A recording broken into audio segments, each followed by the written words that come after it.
Muito bem.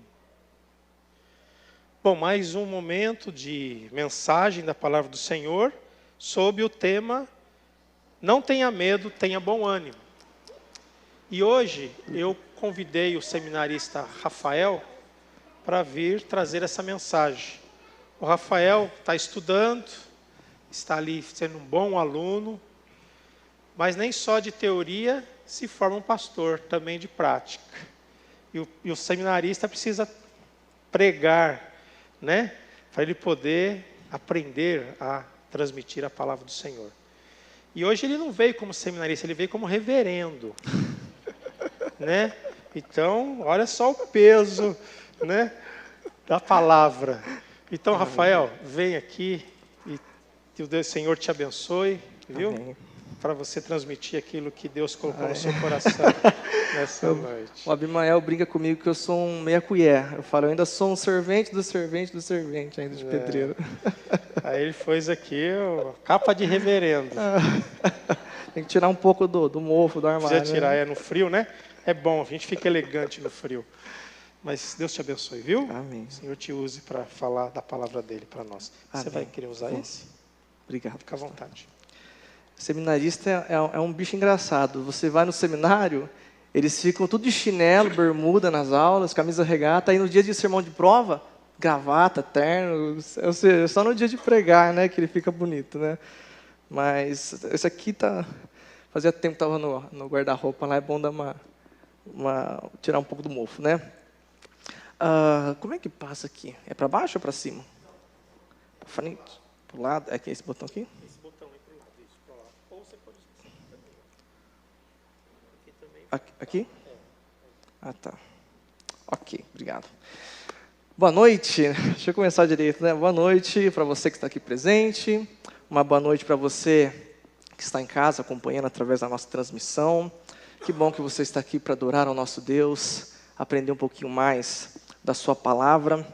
Como o pastor disse, nós estamos meditando sobre os medos, né, que afligem a nossa alma. E hoje nós vamos falar sobre o medo da tribulação. E a minha oração é para que o Espírito Santo fale poderosamente ao seu coração através desta palavra. Você já passou por alguma situação em que você viu a morte de perto? Alguém que já passou por uma situação assim? Aquela sensação de que dessa aqui eu não passo, dessa aqui eu não passo. Ou melhor, você sentiu a dona morte fungando no seu cangote? Já passou por uma situação dessa? Tem um meme na internet que eu dou muita risada, que tem um casal malhando na academia, aí para uma moça bem do lado do marido, malha do lado. Aí a esposa fica só assim pro marido, e o marido fica assim, ó, né? Aí começa a tocar uma musiquinha assim, ó. Eu hoje tive tanta sorte, a malvada da morte passou perto de mim. Ou seja, se o cabra olhar para o lado, é morte na certa, né? Mas não é esse perigo aqui que eu estou falando, é perigo de morte mesmo. Aquela sensação de que você realmente está em apuros e talvez você não passe daquela situação, né? Uma sensação de impotência, né? Eu, infelizmente, eu não sei quantos aqui tiveram o desprazer de passar por isso, mas eu já passei por uma situação assim. Na outra igreja que eu frequentava, nós tínhamos um programa na televisão que chamava SOS Espiritual. Era um programa de 24 horas de oração que ficava no ar, a pessoa ligava lá e pedia oração, e as igrejas se revezavam para poder estar lá orando pelas pessoas. Só que assim, como é um programa de televisão ao vivo, não pode chegar atrasado. Se chegar atrasado, eles dão bronca, atrapalha todo o esquema lá, né? Então, era o nosso dia de escala e nós estávamos atrasados.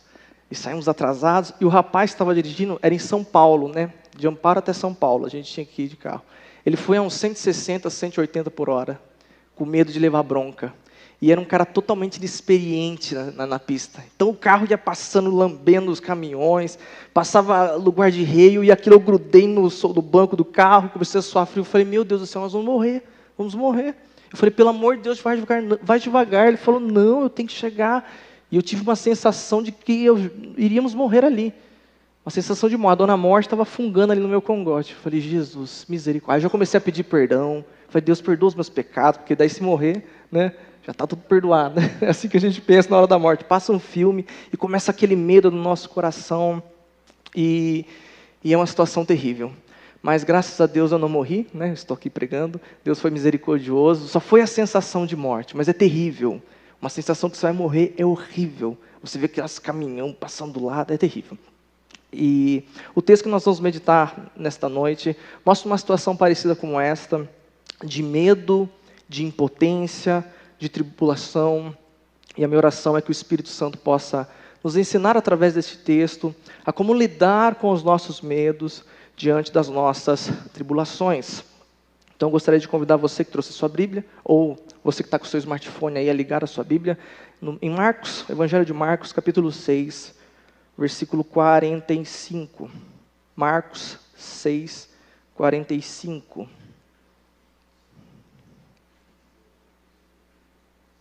Estava desligado o negócio, agora vai. Marcos, Evangelho de Marcos, o capítulo é o 6, o versículo é o 45. Nós vamos ler até o versículo 52.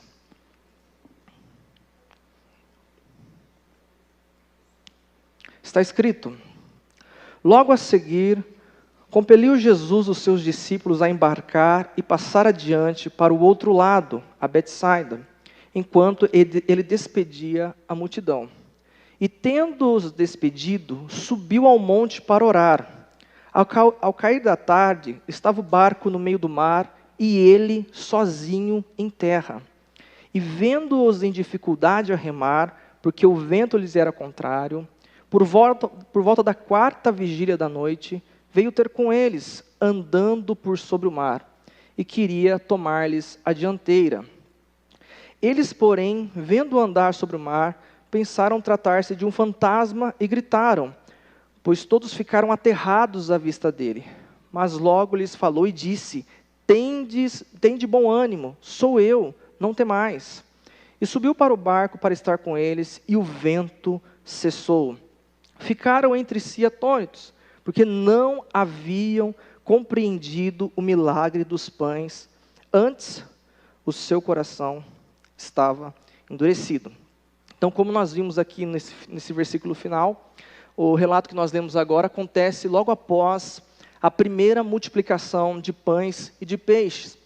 Marcos, ele não entra em detalhes, mas o Evangelho de João nos mostra que o motivo para Jesus colocar o discípulo no barco às pressas e se ausentar para orar foi justamente a mesma multidão que ele havia alimentado através daquele milagre, porque eles ficaram maravilhados e queriam fazer Jesus rei ali à força, obrigar ele a ser rei contra a sua própria vontade. Então ele manda os discípulos atravessarem para a outra margem, para a cidade de Betsaida. E várias vezes Jesus navegou ali naquelas águas justamente para fugir das multidões que o pressionavam, que o perseguiam, até mesmo os fariseus que queriam matá-lo. E ali, o mar da Galileia, chamado Mar da Galileia, também conhecido como Mar de Tiberíades, ou Lago de Genezaré. O nome é mar, mas na verdade é um lago de água doce, com cerca de 20 quilômetros de comprimento, 13 mais ou menos de largura na sua parte mais larga. Na época da narrativa bíblica, as suas águas banhavam as cidades de Tiberíades, de Cafarnaum, a qual o próprio Jesus morou muito tempo, Betsaida, Genezaré. Então é muito comum você ver passagens bíblicas naquele lago, né? Porque Jesus andava muito naquela região. A nordeste daquele lago, nós temos as colinas de Golã, e é justamente dessas colinas que sopravam os ventos que castigavam, e ainda hoje castigam o mar da Galileia. Principalmente nos meses de inverno, toda semana tem tempestades, e as tempestades duram de 2 a 3 dias. Então, vira um redemoinho ali, vento para todo lado, vira um liquidificador ali, e o povo sofre ali naquelas tempestades. Não é fácil. Os discípulos, eles estavam seguindo a ordem de Jesus, e para nossa surpresa, fazer a vontade de Jesus os levou bem no olho do furacão. Marcos não mostra detalhes dessa tempestade, ele é bem sucinto, mas esse mesmo relato no livro de Mateus fala que o barco era fustigado pelas ondas, ou seja, era maltratado por terríveis ondas que derivam justamente dessas grandes tempestades muito comuns naquele lugar. se a gente lê atentamente o texto, nós podemos ter uma noção do que aqueles homens passaram. A narrativa diz que eles entraram naquele barco na parte da tarde, ou seja, ao pôr do sol. Se nós pensarmos como a primeira vigília, seria entre as 18 horas e as 21 horas. O sistema greco-romano, a noite era das 18 às 6 da manhã, dividido em 4 vigílias de 3 horas cada. E somente na quarta vigília, entre 3 e 6 da manhã, é que Jesus entra naquele barco e faz o vento cessar. Ou seja, eles estavam sendo castigados, fustigados, maltratados por aquela tempestade durante 9 horas. Lutando contra as ondas, que inundavam convés, fazendo uma força terrível, porque as ondas eram justamente o contrário ao destino ordenado pelo Mestre. Os seus corpos tremiam por causa da água gélida, e aquela densa escuridão da noite só era amenizada pelos clarões dos raios que cortavam aquele céu, deixando o coração deles ainda mais temerosos. Eu fico imaginando o que se passava na cabeça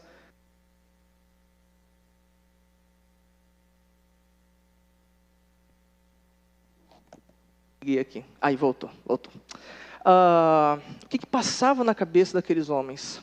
Será que nós vamos sair dessa? Alguns ali eram marinheiros experientes, já haviam passado por tempestades, inclusive neste mesmo barco, neste mesmo lago. Alguns capítulos atrás, Marcos fala de como eles enfrentaram uma tempestade ali, mas com uma diferença: Jesus estava no barco, ele estava deitado na popa, mas ao primeiro clamor, o Salvador se levanta, repreende os ventos, acalma o mar, faz cessar a tormenta. Mas dessa vez, Jesus não estava ali. Ele não estava no barco. E depois de tanto tempo, sem Jesus ali, no meio daquela tribulação, o que passava no coração daqueles homens? Ah, se Jesus estivesse aqui, como da outra vez, ele se levantaria, repreenderia o mar, acabaria com essa tempestade, né? Por que Jesus nos mandou para cá? Por que ele não veio com a gente? Será que nós vamos perecer? Será que o nosso Salvador não virá? Assim, o corpo trêmulo daqueles homens deixa de refletir somente a baixa temperatura das águas e passa a refletir o medo em seus corações. O medo de não conseguir, o medo de naufragar, o medo do abandono, o medo de morrer. E muitas vezes nós passamos por essa mesma situação. Talvez você esteja passando por essa situação aqui hoje, mas em vez do barco, é o seu casamento. Em vez das ondas, são as brigas, é a ameaça do divórcio, é uma crise familiar, é uma tribulação na sua vida financeira, são as ondas da dívida, um negócio que não está navegando da maneira que você planejou, um diagnóstico, uma doença, a ansiedade, a depressão. E todas essas coisas enchem o nosso coração de incertezas, de insegurança, de medo. Será que é esse o fim do meu casamento? Será que eu vou conseguir fechar o mês no azul? Será que eu vou conseguir arcar com todos os meus compromissos? Será que eu vou conseguir restabelecer a minha saúde? Voltar a ter qualidade de vida algum dia? Talvez você não esteja no olho do furacão como os discípulos estavam, mas o soprar dos primeiros ventos, as primeiras nuvens, já fazem o seu coração temer. É aquela dor no estômago por alguns dias, aí você já pensa, será que é uma doença? Será que isso é grave? Será que eu devo me preocupar? Será que eu tenho que ir para o médico? É uma atitude diferente do seu cônjuge, e você já começa a desconfiar dele. São os amigos novos do seu filho, da sua filha, que são diferentes, você fica pensando, será que eles não vão levar para o mau caminho? E às vezes não é nada demais. Foi alguma coisa que você comeu que não fez bem para o seu estômago. Às vezes, o seu marido, a sua esposa acordou meio rabugento, não queria conversar. As horas que ele passou no celular, não estava conversando com ninguém, era trabalho que estava acumulado, serviço. Mas aquilo já enche o nosso coração de medo, de insegurança. Meus queridos, diante das nossas tribulações, o primeiro sentimento a assolar o nosso coração é a sensação de que fomos abandonados por Deus, que Ele se esqueceu de nós, Nós questionamos o porquê de Deus permitir aquela situação com a gente, em nossa vida. Como salmista, nós questionamos: até quando, Senhor? Para sempre te esquecerás de mim? Até quando esconderás de mim o teu rosto? Salmo 44 diz: desperta, Senhor, porque dormes?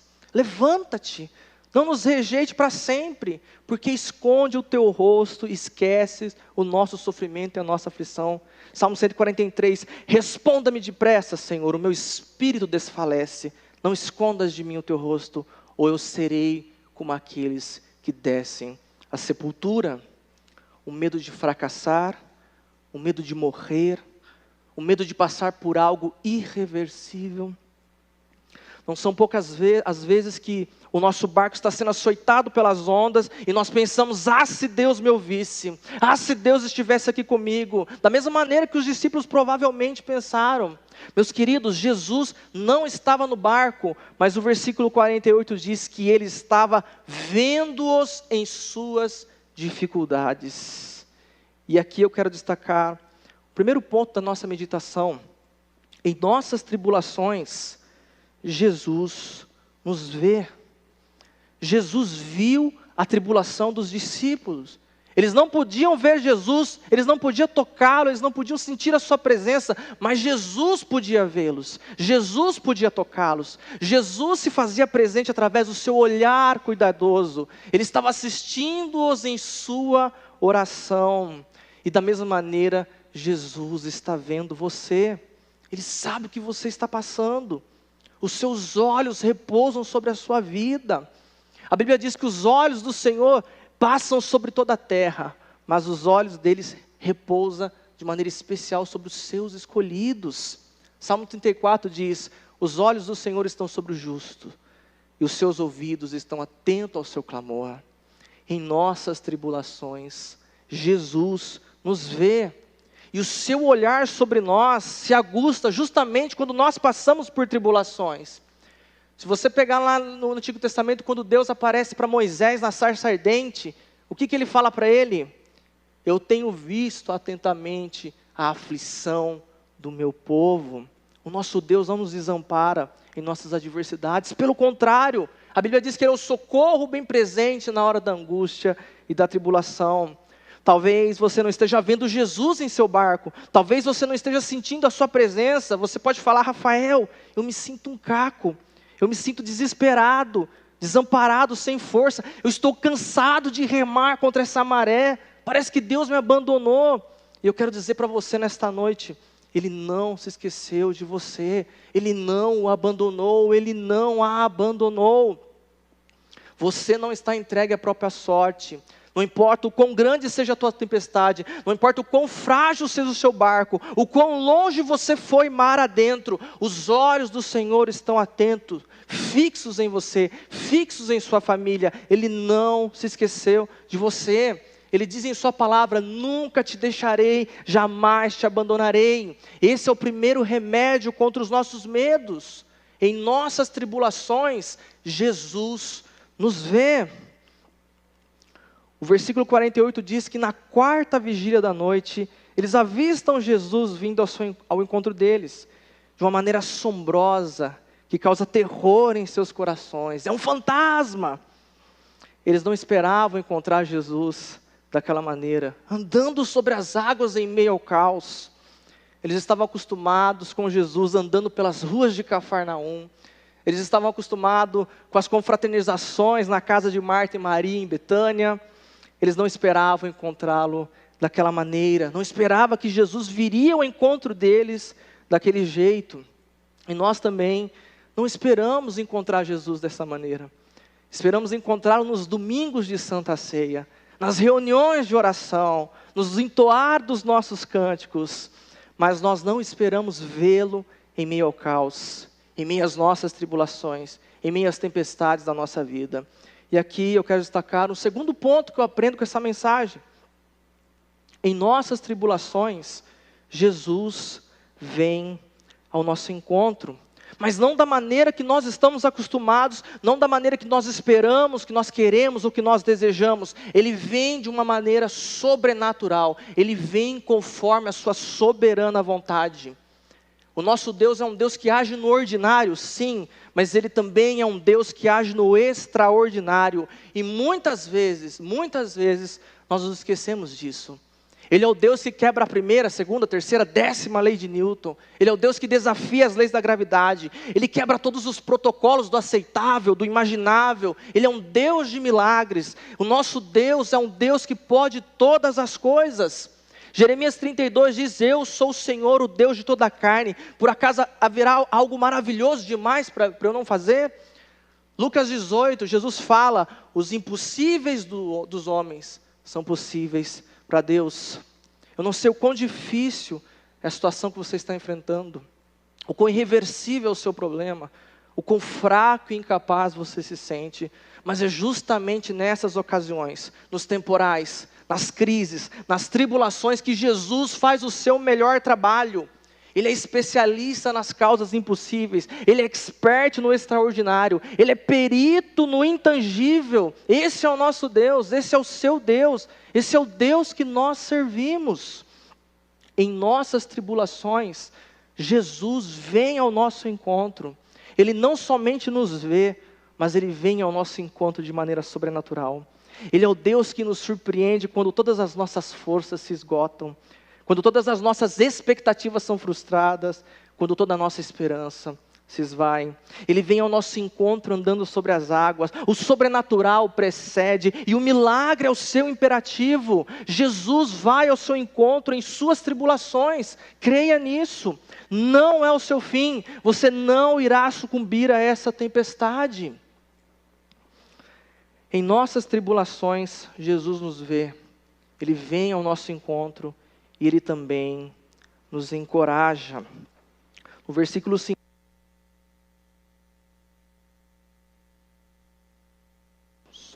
Voltou.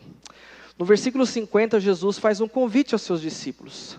Tende bom ânimo. Sou eu, não temais. E aqui eu destaco o terceiro ponto que eu aprendo com essa passagem.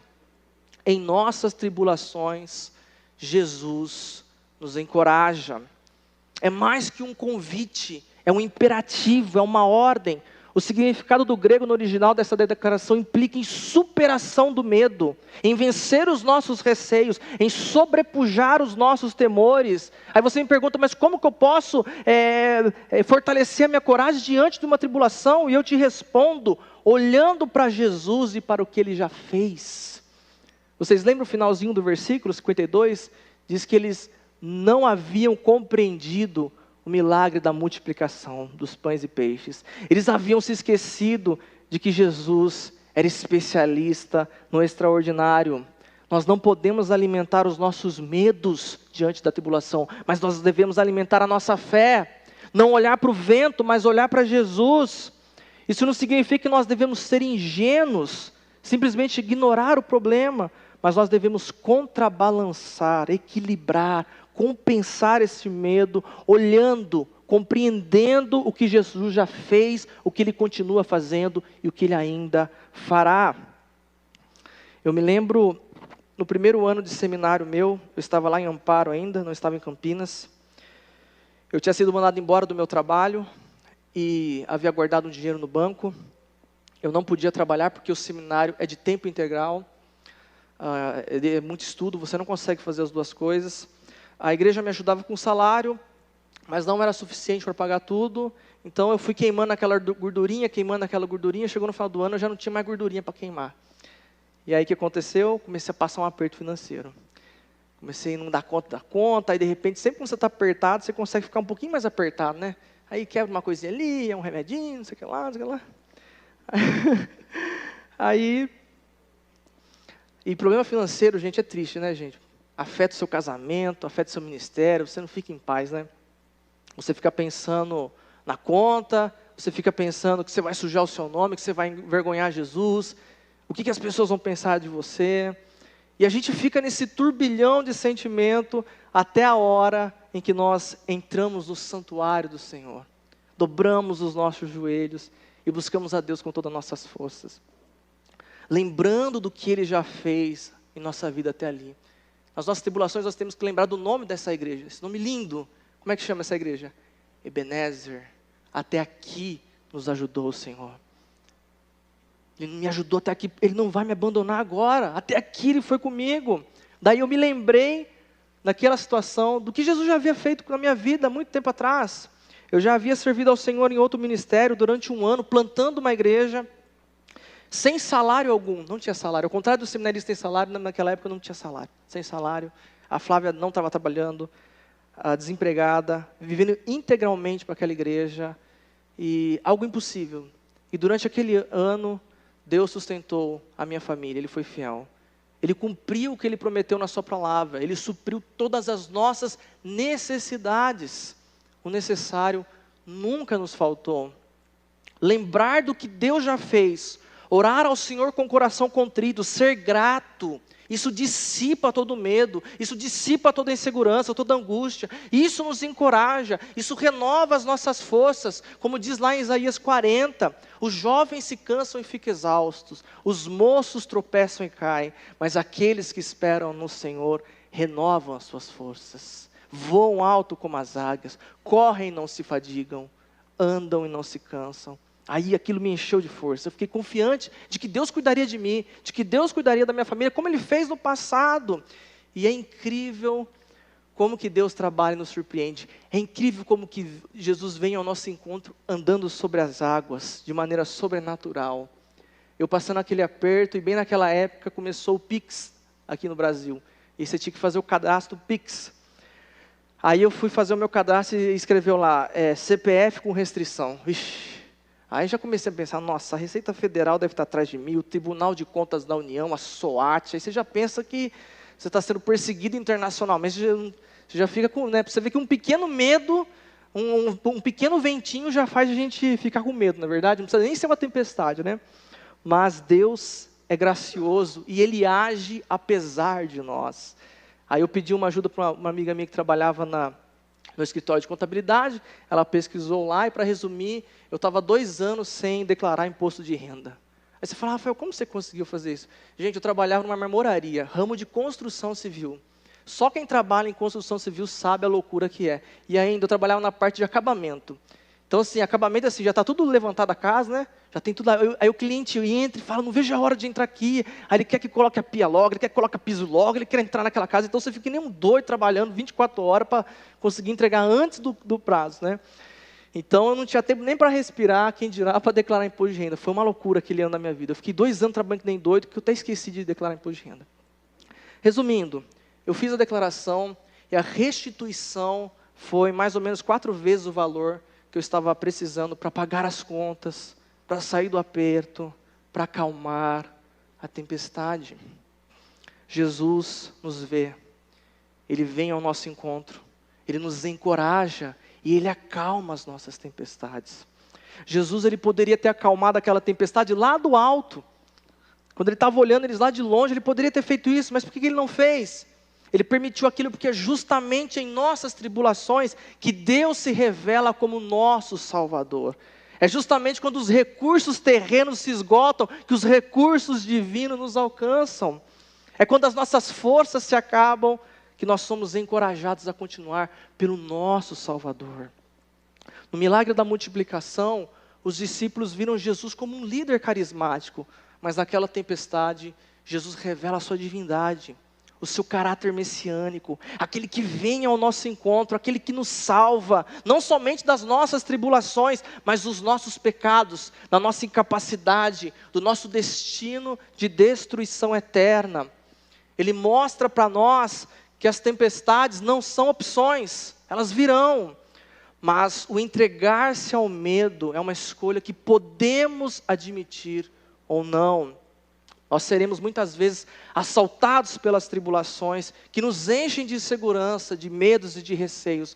Mas quando nós compreendemos que em meio à tribulação Deus nos vê, que Ele vem ao nosso encontro, que Ele age em nossa vida de maneira sobrenatural, especialmente nos dias de angústias, de lutas, de incertezas, quando eu me recordo dos feitos poderosos de Deus na palavra dEle, abrindo o mar, sustentando o seu povo no deserto, fazendo de um povo humilhado e escravizado uma grande nação. Quando eu me lembro que o próprio Deus se fez carne e se sujeitou a todas as nossas necessidades, dores, angústias, que Ele em tudo foi tentado, mas sem pecado, que Ele se fez pecado por mim naquela cruz. Naquela cruz Ele enfrentou a maior de todas as tribulações, naquela cruz Ele enfrentou a maior de todas as tempestades, para trazer vida, e vida com abundância, para trazer esperança de que todas as nossas dores, angústias, não se comparam com a glória e a salvação que Ele conquistou naquela cruz em nosso favor. Quando eu me lembro, compreendo, vivo essas verdades do Evangelho, eu sou encorajado por Cristo, eu sou encorajado pela sua palavra, eu sou encorajado pela sua salvação. Isso sobrepõe qualquer medo, isso sobrepõe qualquer insegurança, qualquer receio. Ele vem ao nosso encontro, Ele se aproxima de nós, Ele entra no barco da nossa vida, no barco do nosso trabalho, no barco da nossa família, ministério. E ali, depois de passarmos por todo esse processo, ali Ele acalma todas as nossas tempestades. Ali nós os maravilhamos. Ali nós os espantamos, não mais com o tamanho da tempestade, mas com o tamanho do nosso Deus. Nós nos maravilhamos com Deus que faz cessar todo o nosso medo e angústia, que nos sustenta nos dias mais escuros, que renova as nossas forças e nos guarda de todas as tribulações. Para finalizar, eu já vou pedir para a banda subir, que a gente vai adorar o Senhor. Nós vamos passar por tribulações, e isso é inevitável. Nós seremos assaltados pelo medo e pela angústia em muitas dessas tribulações. Graças a Deus, nós seremos assistidos, auxiliados e socorridos pelo nosso Senhor Jesus. Mas eu quero lembrar você nessa noite, que as tribulações, que as angústias, que o medo, a insegurança, as incertezas, todas essas coisas possuem prazo de validade. Elas têm data e hora marcada para o seu fim. Naquele glorioso dia, quando Jesus voltar aqui nessa terra para nos levar com Ele, naquele grande dia, Deus enxugará dos nossos olhos todas as nossas lágrimas. Não haverá mais dor, não haverá mais pranto, não haverá mais medo de tribulação, e cada minuto tempestuoso que nós passamos aqui, grudados com Jesus Cristo, vai valer a pena.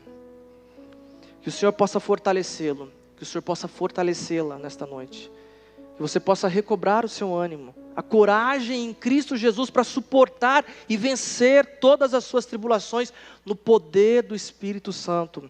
É a minha oração em nome